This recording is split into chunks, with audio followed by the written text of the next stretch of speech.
Okay, get this in your notes. You've got a whole section about what your newborn doesn't need. It's like, who knew those tiny humans were so low maintenance right out of the gate? Right. But before we get sidetracked by minimalist babies, let's talk about what they do need, especially right after they're born. Let's like RNSG 2514, Chapter 23, that's the one on nursing care of the newborn and family, has been your go-to for this deep dive. It's a classic for a reason. Totally. So, my notes mention this thing called the APGAR score. Feels like a pop quiz for newborns. Well, it's definitely a quick assessment, that's for sure. More like a quick check-in than a pop quiz, thankfully. Okay, good, good. So, what's the story there? So it was developed by an anesthesiologist, Virginia Apgar, back in the 50s. And it really changed how we assess newborns. It's amazing how they can get so much information just from a few quick observations.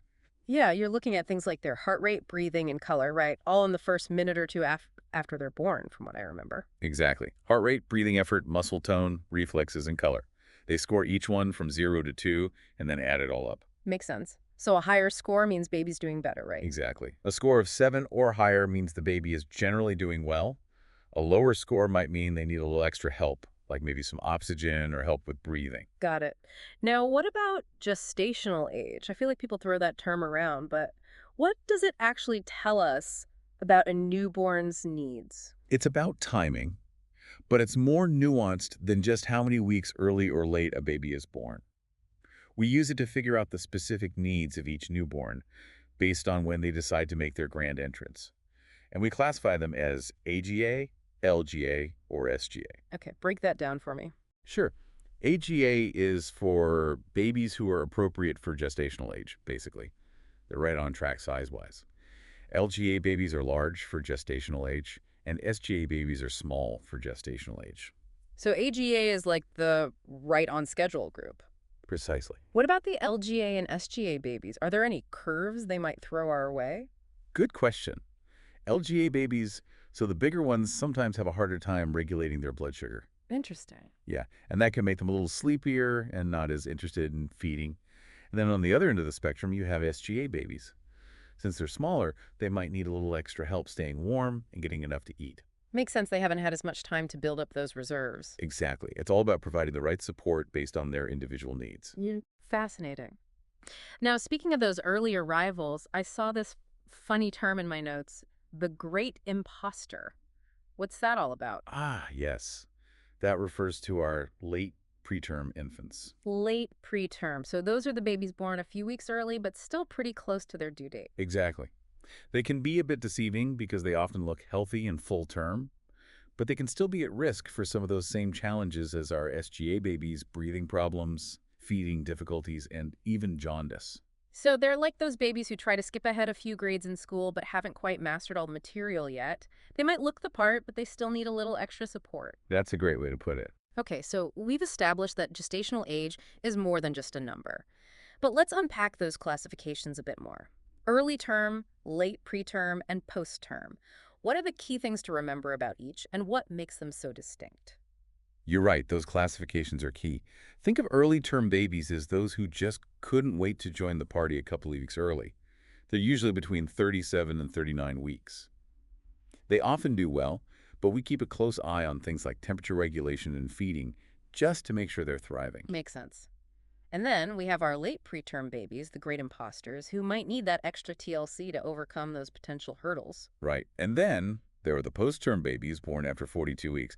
They actually have a pretty distinctive look. Oh, how so? Well, their skin often has this parchment-like appearance, almost like they've spent a little too long in the sun. Yeah. And the vernix, that creamy coating they're born with, Yeah. it's often a deeper yellow or even greenish with post-term babies. Wow. Who knew there was so much variation in just the appearance of newborns based on when they decide to make their grand entrance? Right. It's fascinating. It really is.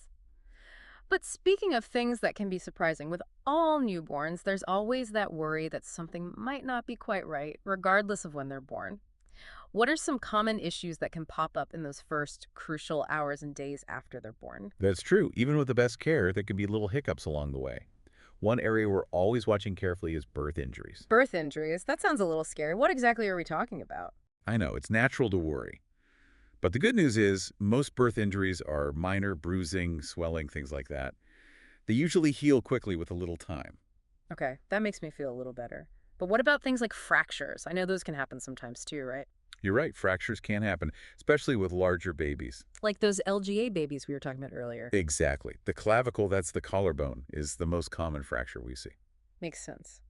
So, are there things that can be done during labor and delivery to minimize those risks? Absolutely. Gentle handling throughout labor and delivery is key. Sometimes a slower, more controlled delivery of the baby's shoulders can help prevent those clavicle fractures. It's all about working with the natural progression of labor and making sure baby has a smooth exit, so to speak. Right, a smooth exit for those little shoulders. Makes total sense. Now, switching gears a bit, my notes also mention jaundice. Is that something that should send parents into a panic? Jaundice is very common, actually, and thankfully, most cases are mild and resolve on their own. Okay, so it's not necessarily a five-alarm fire. Exactly. It's definitely something we monitor closely, but for the most part, it's just a matter of keeping an eye on things. You'll notice it as a yellowish tinge to their skin. Usually starting with the face, right? Exactly. It usually starts with their face and then moves down their body. We monitor bilirubin levels, and if they get too high, we might recommend phototherapy. Phototherapy, that's where they have the baby under those special blue lights, right? You got it. It might seem strange, but those blue lights are like magic for breaking down bilirubin. Helps their little bodies get rid of it more effectively. Like a little dose of sunshine, even if it's artificial. Science is pretty amazing. Okay, so we've covered birth injuries, we've talked about jaundice. My notes also mention hypoglycemia and hypocalcemia. Honestly, all those medical terms start to sound the same to me after a while. I hear you. It can feel like learning a whole new language. It totally does. So let's break those down. What exactly do those terms mean, and why are they important? Sure. Hypoglycemia just means low blood sugar, and hypocalcemia means low calcium. Okay, that makes sense. But why are low blood sugar and low calcium a big deal for newborns? Well, those tiny humans need a constant supply of energy and calcium to grow and develop properly. And low blood sugar can make them lethargic and less interested in feeding, which, as you can imagine, isn't ideal. And calcium, that's essential for strong bones, a healthy heart, and even proper blood clotting. Wow, so much is riding on those tiny shoulders. So, speaking of making sure everything's running smoothly, let's talk about those tests and procedures every newborn goes through. I know there are a lot, my notes mention quite a few, but which ones are non negotiable, the ones every parent should expect? You're right, there are quite a few. But in terms of the universal screenings, the ones that are standard for all newborns, we have the newborn screening, the hearing screening, and the vitamin K injection. Yeah. And those are done for a reason. They help us catch and address potential issues early on, which makes a huge difference. Okay, so let's take those one by one. Newborn screening, that sounds pretty broad. What exactly are they screening for? I know they prick the baby's heel and take a few drops of blood, right? Yep, that's the one. And you'd be surprised how much information those few drops of blood can reveal. They're looking for rare but serious disorders that can affect a baby's long-term health. So things like what? Give me some examples. Sure. Things like metabolic disorders, hormonal disorders, and genetic disorders. So basically, catching those curveballs early on before they become bigger issues down the line. Exactly. Many of these conditions are treatable, but only if we detect them early, which is why this screening is so important. Makes sense. Now, what about hearing screenings? Hearing screenings are crucial for development, especially when it comes to language development. Makes sense. Babies need to be able to hear those sounds in order to learn to talk. Exactly. And the sooner we can identify any hearing impairment, the sooner we can intervene and give those little ones the best chance to develop those language and communication skills. So much of those early interactions between babies and caregivers revolves around sound and those back and forth exchanges. Absolutely. Think about it. Cooing, babbling, eventually those first words. Early detection can make a world of difference. Couldn't agree more. And lastly, the vitamin K shot. That's one I was curious about as a new parent. I even see a whole section on it highlighted in your notes. What's the deal with that one? You've been doing your homework. It all comes down to gut bacteria, or rather, the lack thereof, in those first few days of life. You see, vitamin K is essential for blood clotting, and while adults get it through their diet, newborns are born with a limited supply. So they don't have those helpful gut bacteria that help us make it. Exactly. Mm. So that little injection of vitamin K is a preventative measure, basically a safety net, to make sure everything clots as it should. Fascinating. It's incredible how much thought goes into every little detail of newborn care, from those screenings and injections to the way we interact with them. Speaking of which, let's shift gears for a moment from the purely medical side.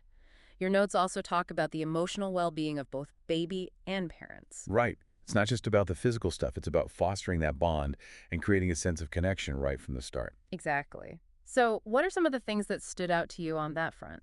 Well, things like skin-to-skin contact and promoting breastfeeding, those are huge. Not only are they beneficial for the baby's physical health, but they also strengthen that parent-infant bond, which is so important.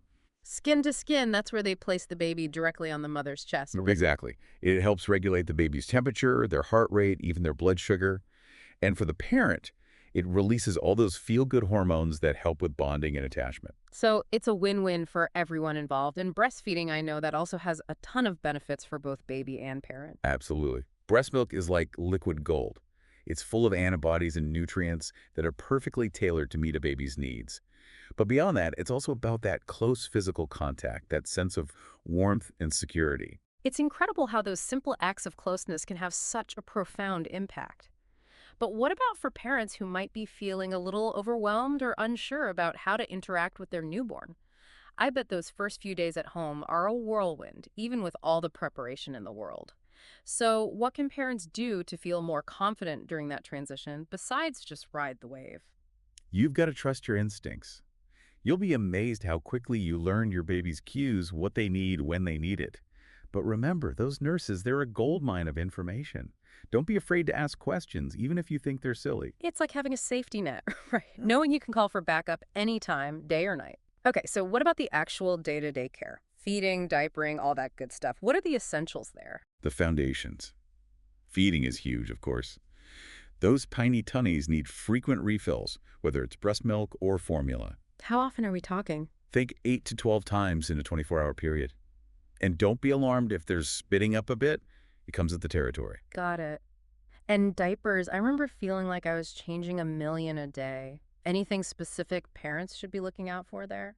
Diapers are like little health reports, actually. Pay Right. attention to the number of wet and dirty diapers. Yeah. It's a good way to track hydration and how well they're digesting. Diaper detective, who knew? Yeah. Okay, safety that's always top of mind for new parents. Absolutely. Car seat safety. I can't emphasize that enough. Make sure that car seat is installed correctly, rear-facing, and appropriate for their weight and height. And no leaving baby unattended in the car, even Wow. for a minute, right? Absolutely not. Not even for a second. Another big one, safe sleep. Always put your baby on their back to sleep. On a firm surface like a crib mattress. Exactly. Wow. No blankets, no pillows, no toys, just a nice, clear space. Those little ones are surprisingly good at wiggling themselves into interesting positions. I can only imagine. Okay, so we've got feeding, diapering, car seat safety, safe sleep. What about follow-up care? When's that first checkup after they're discharged? It's best to schedule that first checkup within a few days of going home.